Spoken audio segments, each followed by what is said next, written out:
আমরা কিছু না যেতাম আমাকে কিছু করতে পারবো না। আপনারা কি করবেন? আপনারা তো কিছু মানে করতে বলি নাই। সে আইছে, সে এখান থেকে চলে গেলে ঝামেলা শেষ। সে ঝামেলা পাকাইতেছে কেন? বুঝলাম না তো আমি। তোমরা যে বাতাসি সবকিছু সংসার করতে হবে তোমার। আমি সাফ সাফ বলে দিছি আমি তার সংসার করব না। সে এখান থেকে চলে যেতে বলে। কি হয়েছে ভাই? আসছেন কোন জায়গা থেকে আপনি? বরিশাল থেকে ভাই। বরিশাল থেকে আসেন শরীয়তপুর? জি। আপনার শোনা কি হয়েছে? সমস্যা কি এখন বলেন? ঘটনা কি হয়েছে? এই লোকের বউ এটা, হ্যাঁ, এই লোক এই মহিলারে বলে নার্সিং পড়াইছে, ডাক্তার বানাইছে। সে 5 বছর ধরে পিছনে অনেক খরচ করছে। এখন এই মহিলা তো মনে করেন যে পড়ালেখা করে চাকরি বাকরি পাইয়া পল্লী দিয়ে চলে আইছে। এখন তার ভাত খাইবো না, অটোওয়ালা দেখে আর অবহেলা করতেছে। আচ্ছা, এই লোক কি করে?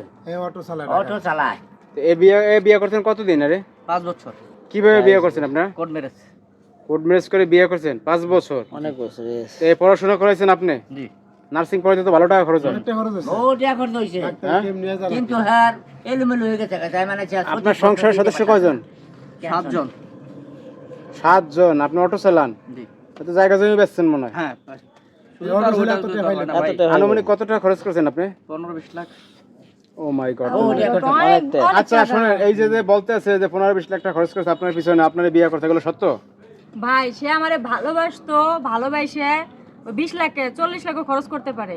কিন্তু কথা হলো তখন ভালোবাসা ছিল, সে আমারে বিয়েও করছিল, তখন আমাদের আন্ডারস্ট্যান্ডিংটা ভালো ছিল। এখন আমি চাকরি বাকরি পাইছি, আমি আমার মতো আছি। তার এখন আমার ভালো লাগে না, আমি তার সংসার করব না, তার চলে যেতে এখন আর ভালো লাগে না। না। দিতে হইলো কেমনে? আপনি টাকা খাইছেন কেন? হ্যাঁ শুন কে খাইছো? খাই নাই, তখন ভালোবাসতো, ভালোবাসা মানুষটা দিতেই পারে। হ্যাঁ শুন মিটা লাগছে দিতে হইলো কেমনে কথাগুলা? এটা বললাম তো, তার আমার ভালো লাগতেছে না। কে ভালো লাগছে তোমার? আর গার্জিয়ান নাই ভাই? আচ্ছা ওই যে বাবা। এই যে আপনার মেয়ে? জি। তো এই যে এই ছেলে তো অভিযোগ করতে আছে আপনার মেয়ের লাগে বিয়ে হয়েছে, নার্সিং পড়াইছে 4-5 বছর।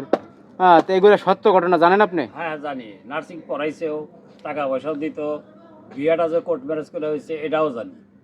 তো এখন যদি আপনার মেয়ে সংসার করবে না কেন? এখন সংসার করবে না, মেয়ে বড় হয়েছে, এখন যাইবে না যাবে হে মেয়ে জানে, আমি কিছু জানি না। বাপ সোজা বুঝছেন? বাপ তো সরল সোজা কথা। মাইয়া না ভাই, আমি সোজা, শুরু কিন্তু করছি। পেঁয়াজ বাজাচ্ছে মেয়ে কিন্তু টিয়া খাইলো 1,000 লাখ লাখ টাকা খাইছন, জামাই কেন দিতে হইলো? এখন ভালো চাকরি করে, টাকা পয়সা আছে। সংসার করতে আরে ভাই স্বার্থ তো শেষ, মানে এখন আর পোলার বলতে দরকার গেলাইস। নাই। হ্যাঁ। নাই এই যে আমার ভাত তোমার খালো, মেয়ে মানুষ এরকমই। এই যে আমার ভাত খাইতে হবে বাট তোমার। ফার। তোমার বউ তুমি এসে এখন আপনি কি করবেন সর্বশেষ? আপনার লাগে তো যাবে না।